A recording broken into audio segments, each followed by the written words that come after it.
Okay, so our red hair. Our red hair. Our red hair. Oh my goodness. We look like we left and now we're totally different people. Your hair looks so good. I cannot. It looks so good. Your hair looks so good. Oh my God, why are we really like... Why were we destined to be redheads and why weren't we born redheads? We are pulling this off. We really are. Oh, Okay, people are going to be jealous. Notifications to like stop. Oh, how do you do that on the computer? I have no idea. All right. How did we start these things off? Hello. Hello. Hi. I'm Brittany. And I'm Brad. And we are AudioShelf. So I am ecstatic about this episode that we're doing today. Yes, me too. It's going to be so fun. And it's perfect because we're still like in that time frame of school. Mm-hmm. And if you don't know already, we are doing an episode based on high school cliques. Yes. We all had them in school, at least one or maybe two. Yes. Ugh. I can't wait to also talk about the cliques that we were in. What cliques were we in? I mean, I definitely... You were theater. I was theater, drama, the chorus. So, but you did track. Yeah. So more athletic, but I only did track like for 1.5 years. What about the band? I wasn't in band. What? Oh. What? How? I was in chorus. I did chorus the last year. Yeah. Because I was trying to think, I was like, how did you get to Florida? But you did chorus. I hitchhiked. Yeah, but at the time you were with someone that was in band. Yeah. But I went down there for chorus. Yes. Because I only joined chorus my senior year just so I could go to Florida. Exactly. That's the only reason to join chorus. Yeah, because I was like super jealous of all you guys like talking about how cool Florida was. Ooh, but Florida's not cool anymore. Okay. It really is not cool. I'm never going to Florida again. No. I mean, maybe I will, but I mean, when everything dies down. Yeah, later. So anyway, high school cliques, we all know them. We all love or hate them. We all have been in at least one or two, maybe 5. Mm-hmm. I don't know, depending each year that you go to high school, if you're a super senior. But what we're going to be doing is we're going to be matching books up with those cliques. Mm-hmm. So the characters in the books, the topic or the theme of the book, all of it's going to be categorized into high school cliques. Yes. And we're not going to dive into all that the book is because we just want to give you kind of like a taste of what these books fit into. And we have a lot of books to go through. Like, I think we have like 4 books in each category. Yeah, it's a lot. And we have 5 categories. Yeah. 6 categories. There's a lot of book students up in here. Yeah. So we have a lot to talk about. So let's just go. Let's do it. Oh my gosh. So we're going to do Mean Girls first? Yes, 100%. Mean Girls always go first. Mean Girls always. All right. So the first book that I chose was Good Christian Bitches. Such a good TV show. Right? The TV show is called GCB, starring Kristen Chenoweth. Hello. And it was about this really popular girl who used to bully these girls in school. And then she grew up, got married, got cheated on. Her husband went away for embezzlement or some crime or whatnot. And she had like a Carrie Underwood moment of like before he cheats kind of thing. Not actual Carrie Underwood, but like crashes her car. Exactly. And then so she comes back to Dallas and all of those girls that she bullied have grown up to be these mean girls. And so they essentially tried to make her life a living hell in Dallas. Yeah. So it was such a good show. It should have been renewed. No, it only had 1 season. Like, I felt like it only had like half a season because it got canceled like mid-season. It had 10 episodes. It was so good. Yeah. That was our Sunday show for a while. Exactly. For 10 weeks. Yes, for 10 weeks. But it's a phenomenal book, and it sucks because I have tried looking for the audiobook of Good Christian Bitches, and I cannot find it. and it sucks because I only have the hardcover. So it's like, ugh. So what do you have? What's your first one? So my first one is Sister Dear by Hannah Mary McKinnon. Okay. Did we do a review on it? We didn't. We did. Did we?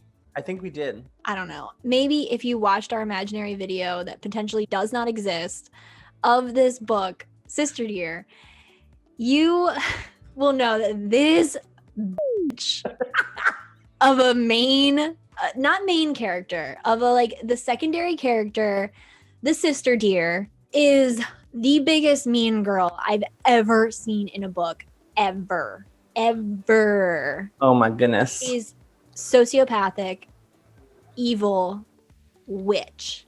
And witches are mostly good. But she's not. Oh goodness. That was you. We were loving it all up until that end. You were like, this bitch. I can't. But she fits in the mean girl category so well that it makes the whole book fit in because of the ending. Yes. So we have Good Christian Bitches. We got Sister Dear. They're trying to find some friends at the lunch table. And then all of a sudden they find The Ravens by Danielle Page and Cass Morgan. Ooh. Yes. And this is the perfect Mean Girls book. Perfect Mean Girls book because the story is about one girl in a sorority and then there's another girl in the sorority and they hate each other. They do not mesh well. And so they terrorize each other. And then all of a sudden this big evil thing comes around and they have to learn to work together. But they hate each other. They're also witches, by the way. So, naturally. Hello, you mentioned witch. These are witches.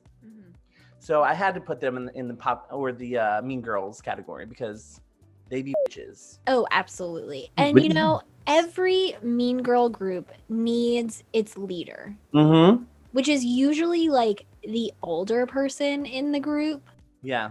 They fight over their birthdays. Yes. So. Or the smallest girl in the group. That's true. Yeah. Little fighter. Yes. For the Best by Vanessa Lilly. Ooh, why is this a mean girl? Okay, so the dad is the mean girl.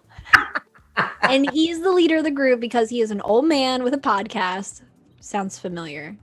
But he is the meanest of girls. He just has no remorse at all. And our main character in the book, she's she has trouble remembering things and figuring things out is a specialty of hers. And by the end, she does figure out that she is also not a great person. Yes. However, the dad, he was evil. He was just evil, and he wasn't even in it that much. But the times that he was in it, I was like, you're gross. Yes, and the thing is, he knew he was evil. He knew what he was doing.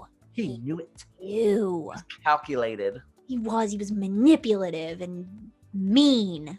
And he only wore pink on Wednesdays. He was a big old mean girl. Yeah, that's our table of mean girls there. Those 4 books were like, hey guys, let's make fun of people today. And they would all hate each other probably. They would because they're different genres. Yes, exactly. Maybe Sister Dear and For the Best would get along, but not well. No. All right, so now we're gonna move into Jocks. Yes, let's do Jocks. Let's do Jocks because we gotta get the meatheads out of the way. Okay. That's offensive. That's offensive, okay? I wasn't a jock. I was not. I tried to be a jock. You were a footballer for a season. Yes, a season. 3 games, and then I quit. I tried to be a jock, but nope. You would not have them. Exactly.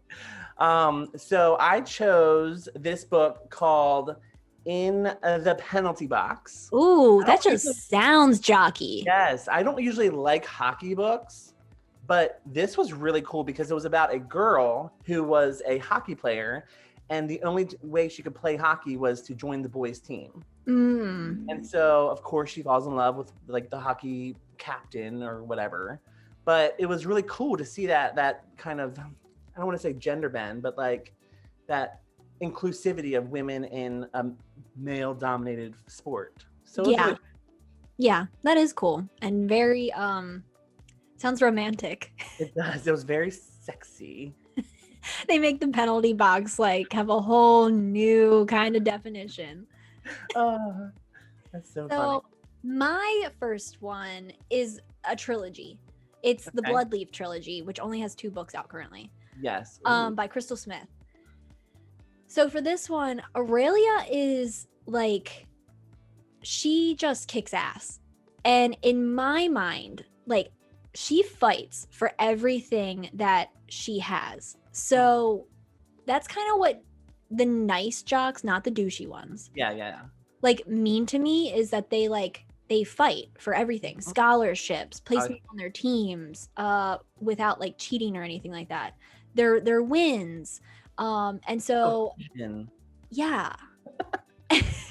And so the Bloodleaf trilogy with Aurelia as a main character really like embodies that what is it called? What's the word that I'm looking for? Traditional? Oh, that, yep. Mm-hmm. Traditional jock. Exactly. Yes, she fights in castles with swords. Oh, I love that. I love that. So we got 2 jocks so far. This next jock is a very interesting jock. Yeah, So, the title of this one sounds very interesting. yeah. So it's a trilogy that I just finished reading. I got the ebooks, and I think the first book is free on Kindle. And it's called the Foxhole Court series. And Foxhole. Well, actually, I don't know if that's the real name of the series. I think that's just. Did you just make up something? No, it's like the name of the first book, the Foxhole Court. But they made up. It's basically about a made-up game, and it's called Exy, EXY. Ooh, that sounds sexy. Yes, it's a mashup between soccer and lacrosse, but also with the brutality of hockey.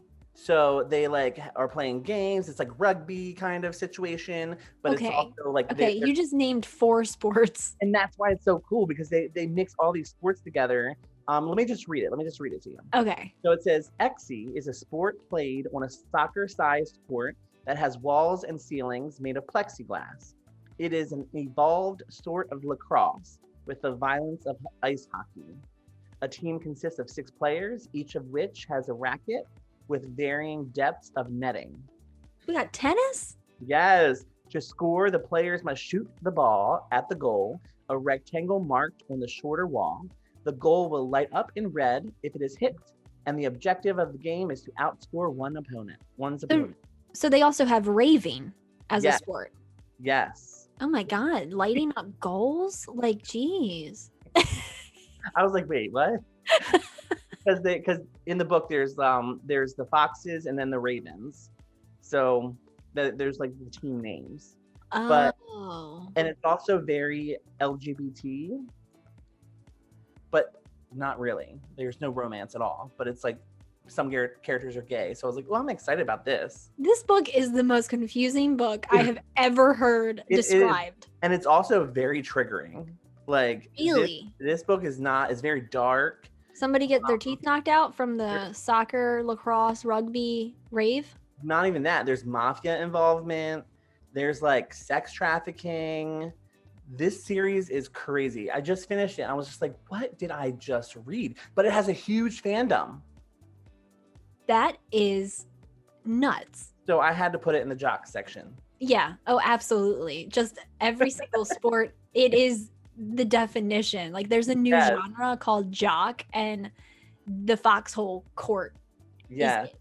I think it's called All for the Game. I think that's the main series, but I just call it the Foxhole Court series because it sounds cool. Better. So my last jock that's busting onto the scene. Ooh. Is he busting out too? I don't know. Maybe. Ready Player One by Earnshaw. Oh. So this one has a different sort of jock in it as well. I picked like the non-traditional jocks. These jocks. So e-gaming is a sport. and you can be a jock in it as well. Yeah. Because Mhm. you are working hard, you got your little fingers, and Mhm. I don't know You what do else. finger exercises. Yes, you got to stay limber in your fingies. So You have to say limber in that finger. No, doesn't rhyme. it doesn't rhyme, but it sounds like it should in your head. Yes, I think a rapper could make it rhyme. Oh, 100%. Yes, Yeah. definitely. Mm-hmm. That can be the follow-up to WAP. So Limbo. anyway, gaming is a sport. Okay. And in this game, in Ready Player One, we have a competition that is happening, and people die in it. Yes. Just like in real sports sometimes. Exactly. And Ready Player One is a jock, even though each of these jocks in the jock category could probably be broken down into a different sort of category. Really good. But we just wanted them to be jocks because we don't read many books with sports. Exactly. And opposites attract, and you have to like really open your mind to see where the jocks are in the books, because they're everywhere. Exactly. I feel like we picked some really good jocks, kind, nice jocks. Yep. Mm-hmm. Not mean. Exactly. They're not, what is it called when you I pull the underwear up? Wedgies? Like bullies. Bullies. We're not doing Mean Girls Part 2 with men. Exactly. So what's the next category? What should we do? Let's do theater. The theater kids. Yes. So the first book that I chose for theater was Foul is Fair, by Hannah Kaplan. Hannah Kaplan, yeah. And this book, I chose this book because it is so Shakespearean. Yes. It is. It's drama. It's violence and revenge and betrayal and redemption, and it's just so Shakespearean. I can see it, and I think it was also based off of Macbeth, right? Yep, a cathartic retelling of Macbeth.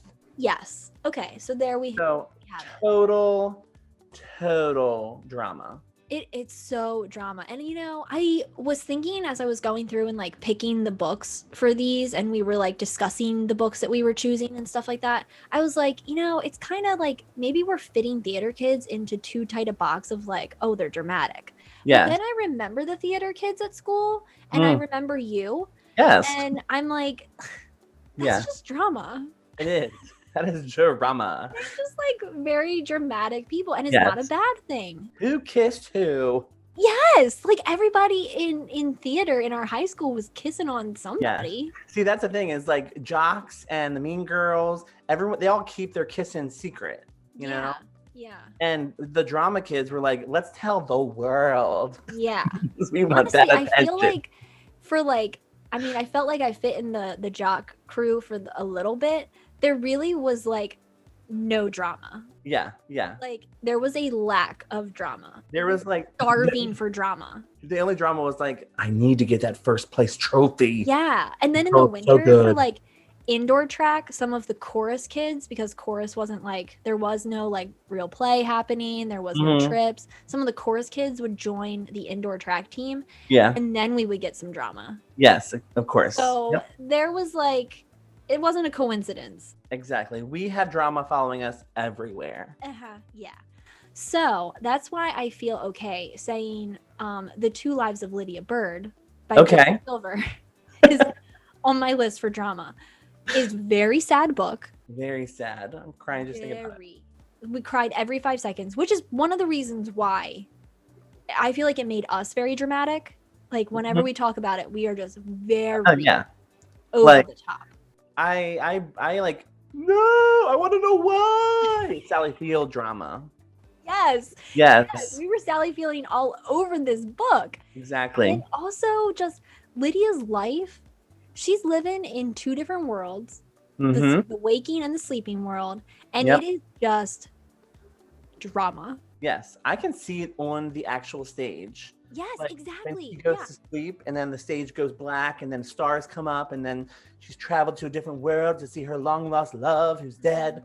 It would be very easy to translate The Two Lives of Lydia Bird into a stage production or a TV show, because it would just sleep and then waking up and like, yes. Yes, completely agree. It also goes with my next one, at least, which is The Vanishing Half by Brit Bennett. Because this one actually was bought by HBO and is getting a limited series. So it got bought for television, which just tells you all you need to know about the theater kids. Exactly. We make it on that screen. You make the big screen. But it's also The Vanishing Half. It was such a beautiful story, and they actually had some acting and drama involved in the storyline. Yeah, I mean, you had one sister, so it's a multi-generational story told over like decades and decades between two different sets of women, and you have the one twin. The main story takes place with twins, and they are very light-skinned and they pass as white. So the one twin just vanishes and starts living her life as white, completely abandons her Black history and her past, and doesn't talk to her twin sister anymore. And they were very, very close. So she is like pretending to be in this lifestyle just so she can have a chance at success. Yeah. And then there also is actually drama, because that one twin's daughter becomes an actress. Yes. And you know what they say about the job of actoring? What? Actors are the only people that can fully embody another person. Did you find that on Pinterest? No, I think Viola Davis said it somehow. Oh, okay. But I'm like messing up the quote. Like, what words do I choose for this? Actor. Acting. But yeah, those are my two for our drama.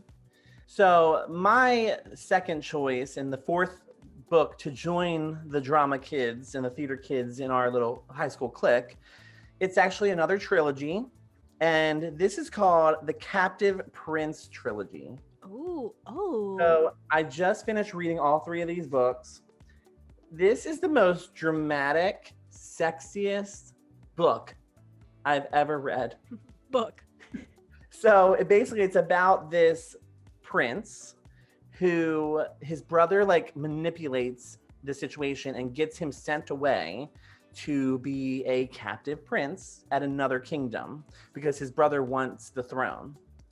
And so he becomes this sex slave to another prince his name is Prince Laurent. And Prince Laurent basically chains up this man, and I'm honestly blanking on the name, Damon. And they have sex. Well, actually, they don't have sex until the third book, or second book. They have sex. Wait, he's just chained up the entire time, just waiting to have sex to the third book? Well, they're chained up, and then there's this one scene in the first book. Oh my god, it's gonna be rated R. But there's like this other sex slave, and he makes him do things to Damon, and it's real hot. It's real hot. But I'm just saying, it's drama. That sounds very triggering. It is. It's a very triggering book. Hashtag triggering human trafficking. And enslaving. Exactly. And it's very controversial book, but I say it's drama because I can see it being on stage if it's done correctly. Okay. You know? It's dramatic. That sounds very... There's also some pedophilia in it. Oh my god! It's very, very triggering and very dark. I feel like I'm gonna be like bleeping this whole section while you talk about this book. But but it's just it's so dark, and there's so much conflict, and all the characters are so tormented, and that is a drama kid. Have you talked to your therapist lately? Yeah, we haven't talked about this yet. Okay, all right. Also, you got a peep on your goddamn cocktail. Yes, it's a party confetti peep. Oh my god! Well, you talked about princes being chained and being forced to sleep with with another person. Yes, it's good. A lot of people were controversial, but I was like, I enjoyed it. I just enjoyed the story. Okay, we're gonna move on now. We're gonna go to the popular group. Yay!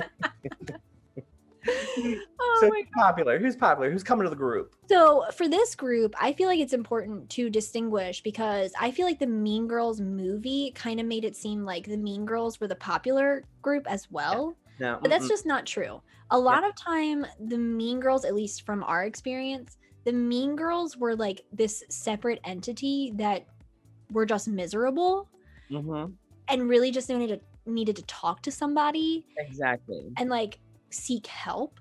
And the popular group were very, very kind and nice and loving, and they were just amazing. Exactly. People don't even like Mean Girls. Like, Mean Girls get a lot of haters. Popular people win the crown. Exactly. Yeah, exactly. So for the popular group, I'm going to kick things off with the guest list by Lucy Foley. That's a good one. So this one has a lot of different cliques within itself as well. We have like the loner, the jocks of the douchebag category, not the nice jocks.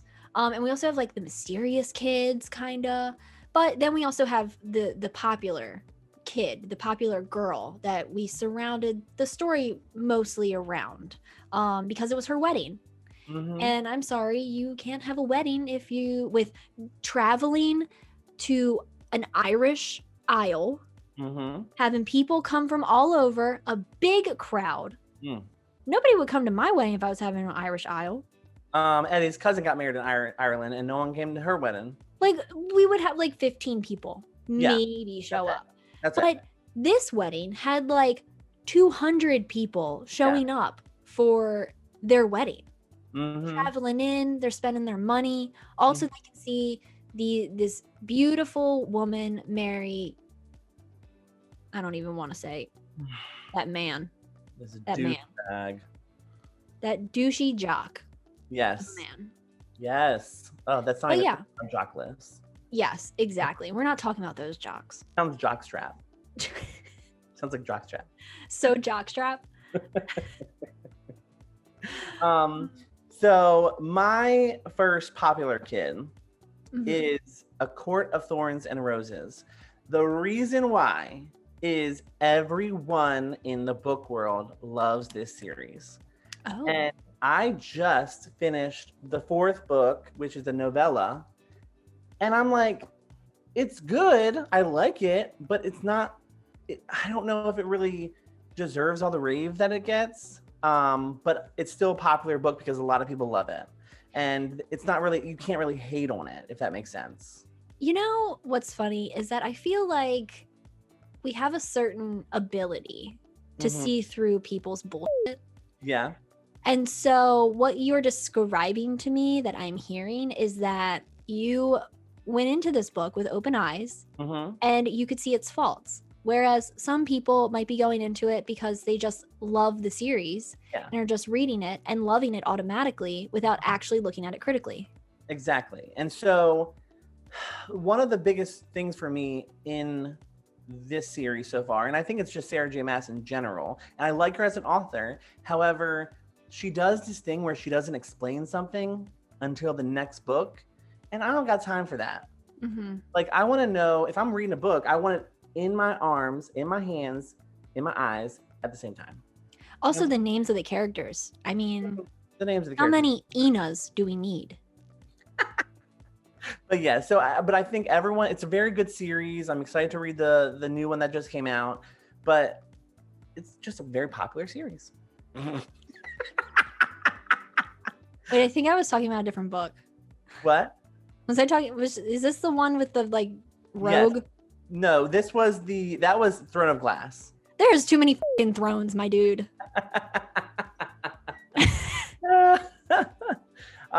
So what is your second popular kid book? Okay, so the second one, and this is one that we both were in agreement on as well, is Big Little Lies. Such a good one. Oh my by god. Leanne Moriarty. So This book has it's a book about cliques. It has its own people in it. We have like the moms who just like are doing the absolute most. And then we have the moms who are more casual, who are just like, I don't know, trying to mom. Yeah. And so we focus on these women coming together. And I feel like in all of them, there is this popular, helpful, kind, they have very good intentions and they want to protect each other and protect the people around them, which I feel is a very popular group kind of thing. Yeah. So all of the women fall into the popular group for me. They're people that I would want to be friends with. Exactly. And also the author, tell me that if Leanne Moriarty doesn't put out a book, she don't have to do no promo, nothing. She just puts it out into the world and it's #1 seller.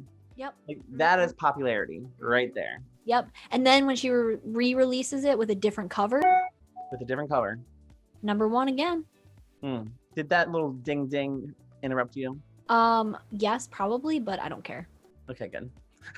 Because I don't know what it is. But anyway, so yes, that's a really good option. That's a really good choice for the popular kids.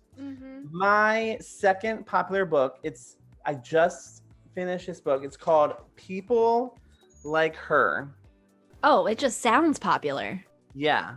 So it's basically, a lot of people are probably like, oh my God, that's a Mean Girl book. But is it really, people like her or people like her? That's the thing. That's the play on words. Oh.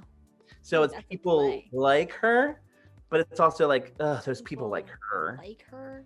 Yeah. So it's like that kind of double meaning. Yeah. But it's about this Instagram famous mom who she has tons of followers and she has all the mom like rules and all the nicks and knacks and secrets of being a mom. And so Eddie's in the kitchen and I didn't know he was coming up. Tips and tricks. So anyway, she has a lot of tips and tricks for stop putting oranges to your boobs. Wait, whoa, he's putting what where? He was doing this with oranges. Oh, I don't know. Eddie. I don't know what that was. Eddie. But anyway, lady. So basically someone essentially like her kid goes missing. And she has to find out like, where's my kid? You know? Just went from orange boobs to her kid is missing. And so I think the fact that she's so Instagram famous, I think she's popular. Like that's popularity, Instagram followers, things like that. Yeah. So influencers. Yeah. And there are some popular people who are also mean. Yes, exactly. Can't fit them in a complete box. We do have an honorable mention. Yes, we do. Do you want to say it? Yes, I do. Daisy Jones and the Six by Taylor Jenkins Reid. Yeah. So it also falls into a stoner category that we didn't actually fully like expand on. Yeah, we didn't really want to focus on the stoner category because, you know. And we don't read a lot of books. I mean, maybe I feel like there's a lot of overlap with the books that we have chosen already, like The Two Lives of Lydia Bird. Holy crap. Can you imagine like smoking and then reading that? What am I doing here, dude? That would be like wild. No, I obviously don't know how to smoke. And What am I doing? all of the groups, I would say we fit in at least a little bit. Like a little chunk of us, along with everybody else, fits into the group categories that we have. Yeah. Except for stoners for us, I feel like. But Daisy Jones is an honorable mention for popular group because they are a very popular like singing group and hugely popular. And the book was just amazing. It was a book that just made you want to hear these songs. Yeah. And it just kind of made you obsessed with things. And I feel like that's another characterization of like popular people is that you just want to be around them. You just want to like digest everything that they do. Mm-hmm. And it's going to be a TV show. It is a TV show. We're going to get the music. All right. So we're moving on from popular kids. Yes. To where? Do you want to do Goths? Let's do Goths. Okay. So the first book is one that we really loved. We did the audiobook for it. Mhm. Lauren Ezzo narrated it. One of our favorite ghost stories. It's called Last to See Me. Oh, amazing. And it's by M. Dressler. And it's basically about this story about this woman who she's like a ghost, and she has like unfinished business and stuff. I love how you say the word ghost. Ghost. She's like a ghost. She's like a ghost. But I just feel like in order to be gothic or gothy or like emo, it's like there's souls out there. Okay, but also emos and goths are two separate things. Are they? Yes, they are completely different things. I know. I just made a stereotype. You did. You did. Yeah. Yeah. Just because they shop at Hot Topic does not make them a goth, and it doesn't make them an emo, and doesn't make them together. That's true. But yes, Last to See Me, I would probably do. That's a gothic read. It is very very gothic. It even has like, I don't know, a gothic like architecture feel to it, even though we don't get a lot of like the architecture descriptions. Like I just felt like the house that we were in had very like gothic-y, I don't know, Addams Family-esque. Yes. Yes. I felt the mist. I saw the smoke when they're driving in the windy roads. Yep. Yeah. And it was like supernatural, which is very gothic. Exactly. Super natural. Mm-hmm. So my first entry into the goth crew, we're walking in the cafeteria at 6:45 a.m. Oh my God, yes. I know what you're talking about. Imaginary Friend by Chbosky. Yep. I guess how you pronounce it. Very supernatural type of story, very gothic. It deals with a lot of like religion and like demonic possession, and it's just like has a lot of gothic themes in it. And it just like, I could see this book rolling up into school, just wearing black chain pants, a My Chemical Romance shirt, one of those like mohawks that are spikes. Yes. Oh yeah. Yes, definitely. Yeah, they're gonna be talking about how dangerous metaphor were. But you know, the goth kids were like honestly the most special people in school. They were the sweetest individuals. They really were. They were always welcoming, and it's like they always said hi. They were the popular group. They were, and I feel like that's what they ended up being. Yes. Oh my God, they were amazing. Like yes. Like trying to pick the books for this and fit them into like the themes that are traditional goth. I was like, this is not. Yes, but like also like there's another facet of goth which is just like nice. Yes, exactly. Don't even get me started on those Southern Gothics. It books. Genres. Okay, so my next one, it's actually an independent book. Ooh. An indie. Oh, beautiful. It's called Divine Blood, and it's by Beck Michaels. And this is actually the special edition cover. It looks special. Cute? It looks special. Limited edition. The other cover that you might find is like black. So it's like, that's why I was like, oh my God, goth. But it's basically about, it gives a new spin on the angels and demons. You know, I feel like goth, you got to know that like hell versus heaven kind of situation.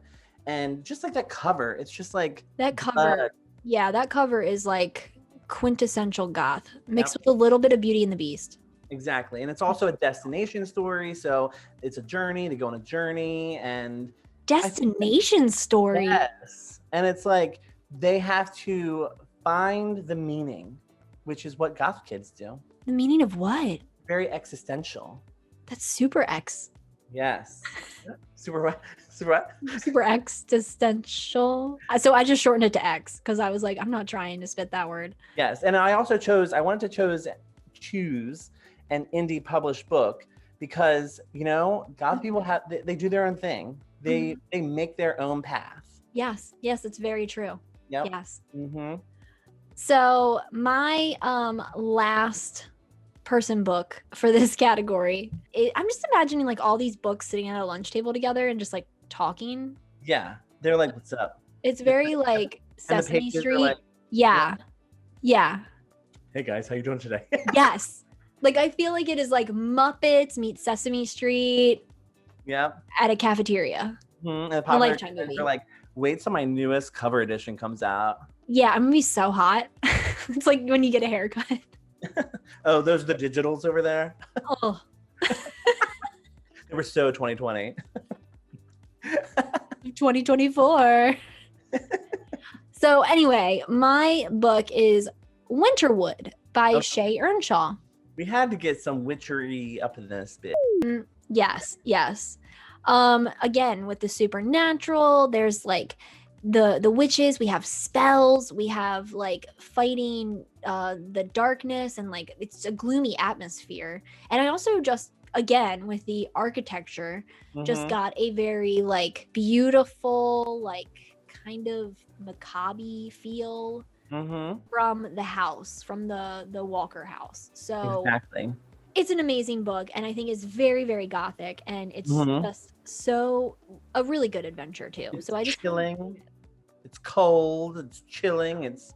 But yet there's like this desire in it that's, dark. steamy and hot. Yeah, I like it. Boy. So this is our last category. Yes. We have come to the end of the road with these high school cliques, and we're gonna end with the brains. The brains of the operation. Yes, the There smarties. wouldn't be a school without brains. Exactly. All those smart people I copied off of. Sorry, Mr. Batterton. Why is that the first teacher that came to my mind? I don't know, it always is. It always is. It's like the easiest name that came out, Yeah. But he was like there's definitely pottery. a more prominent one in my head. Yeah, he was like a pottery. I just dipped out of that class. Lunch bell rang. I was like, bye. Bye. Anyway, you start us off with your first brain. Okay. So I told you one book, but I'm going to change it up a bit. Because Okay. I found this and I was like, oh my God, this is brains.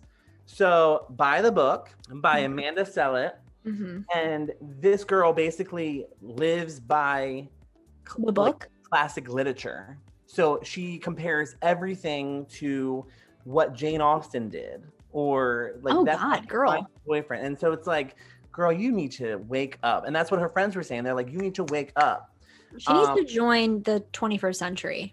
Exactly. But then all of her friends were like, oh my God, she has such a great perspective on relationships. And it all came from literature.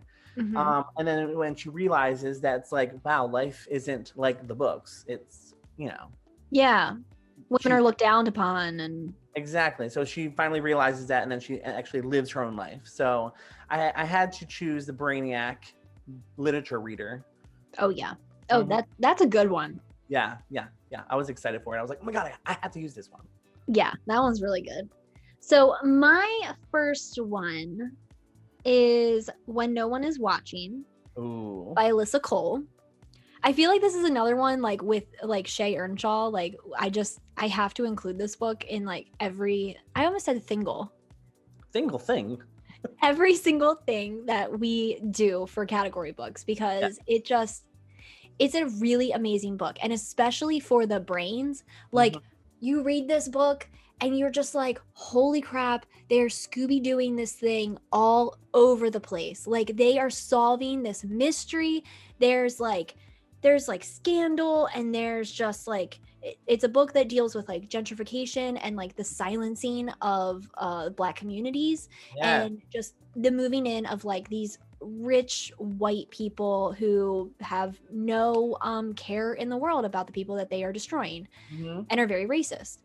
So it is just, you get to a certain part of the book and where all the corruption just starts crumbling, and it's all because of our main character. That's and awesome. It's incredible, and you're just like screaming. You're just like, yes, this is what I needed. And that's interesting because it was kind of thrillery. It was also very romance, like very sexy. But most books like that, you kind of end with just like, oh yeah, that's when that girl kidnapped the kid, or like that's when that man faked his identity. But then with this book, it was like deeper. Yeah. You can walk out having like a whole discussion, a whole seminar on what gentrification meant, or what, Black Lives Matter and how that fit into this book. And so I think that's why it makes it very smart, and it's a brains. And it like sticks with you. Yeah. And that's what I feel like, a book that can really like inject itself into your everyday life is just like you were saying, it's brains. It's smart. Brains. Oh my gosh. Please tell me that you don't have a zombie book. No. That just reminded me of Ellie Diamond from Drag Race UK when she was like, brains. Anyway. Cannot wait to watch that. There's this moment I'm just like, but anyway. So my last book for this category is one that we both freaking loved. Yes. When I Was You by Minka Kent. Oh my God. Oh my gosh. The reason why this is about brains, and there's no like science or math involved. It's nothing like that, because I don't read those books. But who does? Except for other brains. Mathematicians. But it's about the fact that she figured out how she was being manipulated. Yep. And she was telling everyone, like, this is what the plan is for me to be like kept up here. Like, why isn't anyone listening to me?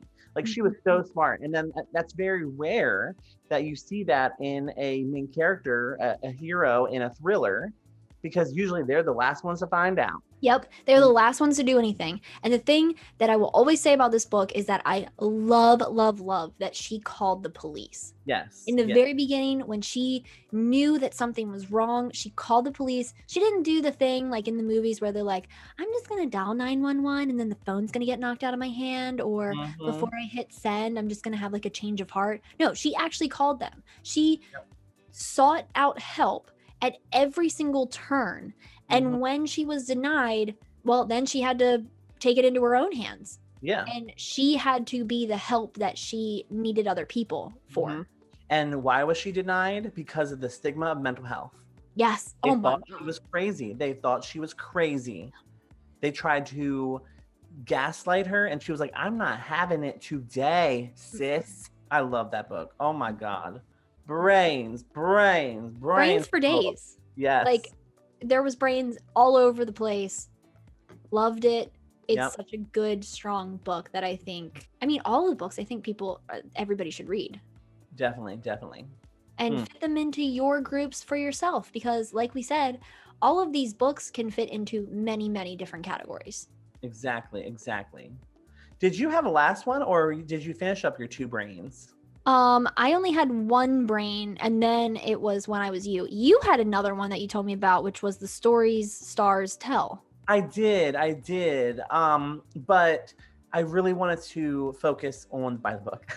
But the Stories Stars Tell is about these two students who use like education, and like there were some religion aspects to it, and they fall, they kind of fall in love. And so there's like a graduation hat on the cover, and like a diploma and stuff. Like smart things. Yeah. Sounds good. Yeah. But yeah, that is our categories of cliques that we had when we were in high school. There's also tons more. But these are just the handful of 6, and then some books that we would love to see sitting at different designated cafeteria tables, just book talking with each other. With legs and arms. No? I guess it's a little creepy, but yes. I guess I would watch that. I would see that. I would watch that. I would read about it. Yeah. If you have any books that fit into these categories, or if you have thought about your own categories and your own selection of books that would fit into high school cliques, let us know in the comments down below, and also follow along with us on our various social medias. We are on Instagram at AudioShelfMe, Twitter at AudioShelfMe, and Facebook at AudioShelf. Yes. And if you like this video, give us a thumbs up. And if you didn't, you can give us a thumbs down. I don't care. But we like them thumbs up. Yes. And make sure you hit that little ring-a-ding-ding bell to get notified for new episodes. Yes, absolutely. And we pretty much are releasing whenever we feel like it, but we're going to be trying to break out of our normal review routine and do some more fun things like this, and also some I feel like, more well-researched and more Yeah. well thought out reviews. Fun. It's fun. Yeah. I want to get back to how we talked about audiobooks when we were on the actual podcast before we integrated to YouTube. So Exactly. We're going to do it. yeah, because we talk about audiobooks here. Yes, audiobooks. Audiobooks. So until next time, bye. Bye.